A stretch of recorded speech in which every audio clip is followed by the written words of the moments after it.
Week 11 video questions.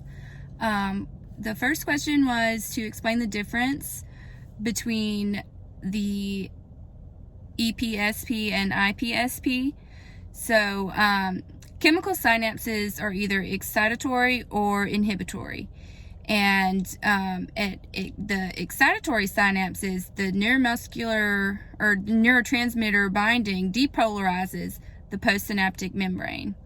The chemically gated ion channels open on the postsynaptic membranes, and each channel allows the flow of sodium and potassium at the same time through the membrane in opposite directions. So if enough of the neurotransmitter bonds, depolarization of the postsynaptic membrane can occur and reach zero, which is well above the axon's membrane potential or threshold for firing an action potential. But postsynaptic membranes don't generally fire an action potential.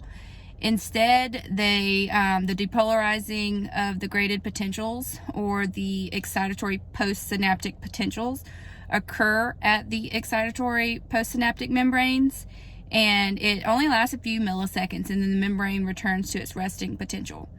The function of this is to help trigger an action potential distally at the initial segment of the postsynaptic neuron's axon.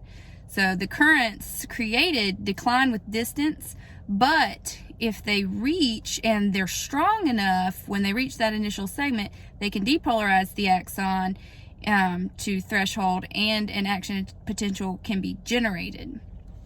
The inhibitory synapses is where the binding of neurotransmitters reduce the postsynaptic neuron's ability to generate an action potential.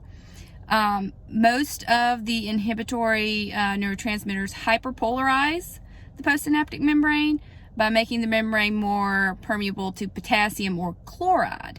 It doesn't change the sodium. The charge on the inner face of the membrane becomes more negative as the membrane potential increases, and the neuron becomes less likely to fire. So hyperpolarizing changes in the potential is called the inhibitory postsynaptic potential, or IPSP.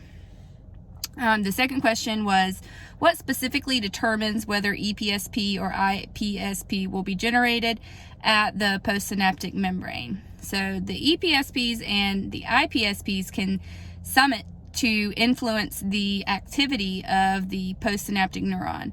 So most neurons receive both excitatory and inhibitory inputs, and the neuron's initial segment keeps a running account of all these, so the summation of these affect the potential to reach a threshold of either or.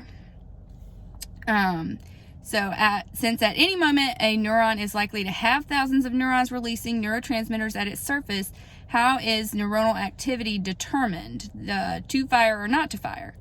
So a single EPSP or IPSP, it doesn't have that much effect, but a single postsynaptic neuron can have many signals at once.